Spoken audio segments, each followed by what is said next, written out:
Beyond the last extent of the ant kingdom lies the barren sandy land of darkness. All ants are forbidden from going to this place. It is said that the place is full of ant-killing monsters and ugly cursed demons that relishes the taste of ant meat. It is said that the sand of the desert itself is evil and eats up any poor soul that make the mistake of venturing out into these lands. In spite of all the warnings, many ants are forced to step on these killer sands with the dream of making it to the land of plenty, where they could find enough food for their half-fed colony.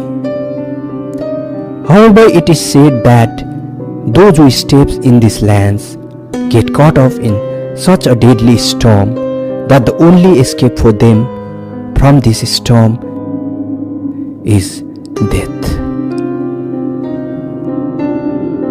Irrespective of all such stories, some young and brave ants enter these lands not out of necessity, but in search of glory, of being the first one to establish the pheromone trail to the land of plenty, which is believed to exist somewhere beyond the forbidden land. Being equipped with deadly venomous sting, these fire ants are afraid of no one. The slippery sand do not demotivate them. They are relentless in their effort. However, a single misstep by them and they get caught up in the deadly embrace of the killer sand.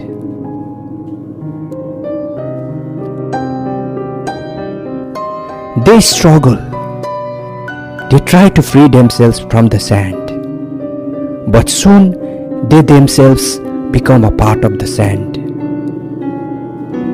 to remain there forever.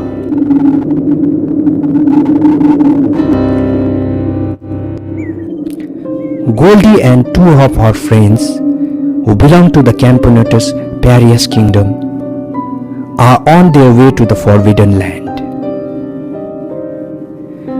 These young ants are swift and athletic.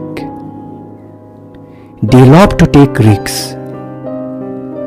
They want the glory of being the first mapper of pheromone trail to the land of plenty for themselves.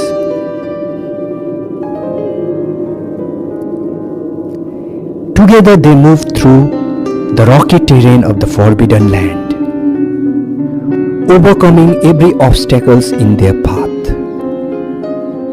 They are fast and alert and executing perfectly their well thought of strategy of staying mostly on the rocks.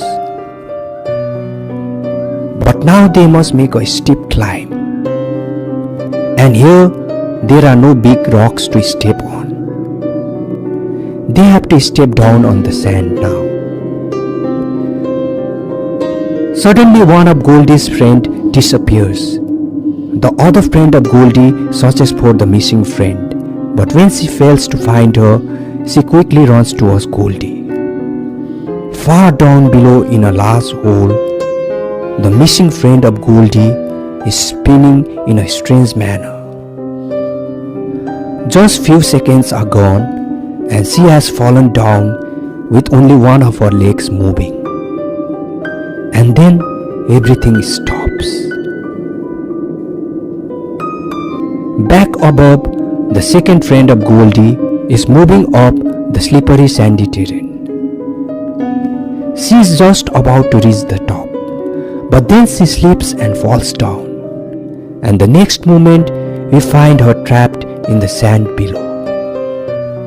It appears as if the killer sand has caught her in its dead hug. She is trying her best to escape the trap.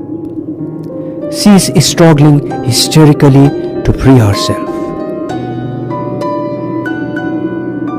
But then all of a sudden She stretches her legs and goes motionless. It is so strange. So after all, it appears that the legend of the killer sand is true. Just then the sand below the dead ant bulges out. There is some strange movement in the sand. And then out of the sand pops out the ugly, horrific head of the cursed monster. The ugly monster immediately starts to break the body of the dead ant with its fierce, long mandibles, sucking out the inside of the poor ant. The venom of the monster has dissolved all the interior of the poor ant. So it was not the sand that was killing the ants. It was this monster who was hiding there beneath the sand and doing all the killing. Who is this monster? According to the ant legend, this monster is Acanthochlysis, the cursed child of the ant lion Leswingus. In the old pre-evolutionary times, Acanthochlysis were great evil, feared by all. They would ambush their prey and kill it with their venomous mandibles.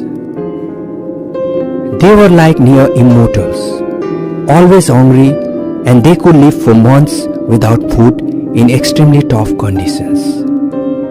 But today, no ant believed in the story of Acanthochlysis.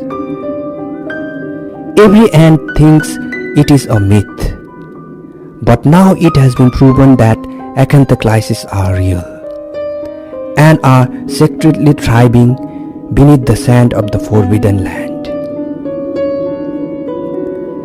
After finishing sucking out the interiors of its victim, Acanthochlysis hauls out the hollow body of its victim out of the pit. He then starts hurling out the sand that has fallen in out of the pit. A dead carcass of a sucker fly falls in. Acanthochlysis examines it with his mandibles, and on finding it dry and hollow, he hauls it out in anger. After cleaning his pit, Acanthochlysis opens his mandibles wide open and becomes motionless, waiting for his next victim to fall in.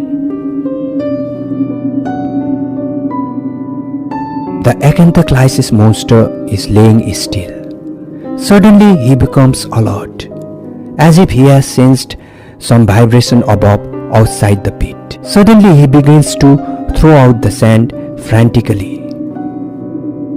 And then a parious ant falls in. Oh, it's Goldie. She must have come here searching for her friends. But now she lays here with her legs in the deadly jaws of a monster. Suddenly Goldie is free. She tries to climb out of the pit, but Acanthochlysis shoots grains of sand at her and brings her down. He catches Goldie and pulls half of her body into the sand. Goldie struggles. She tries her best to free herself. And then, like her two friends before, she too becomes motionless, becoming a part of the sand, to remain in this sand for eternity.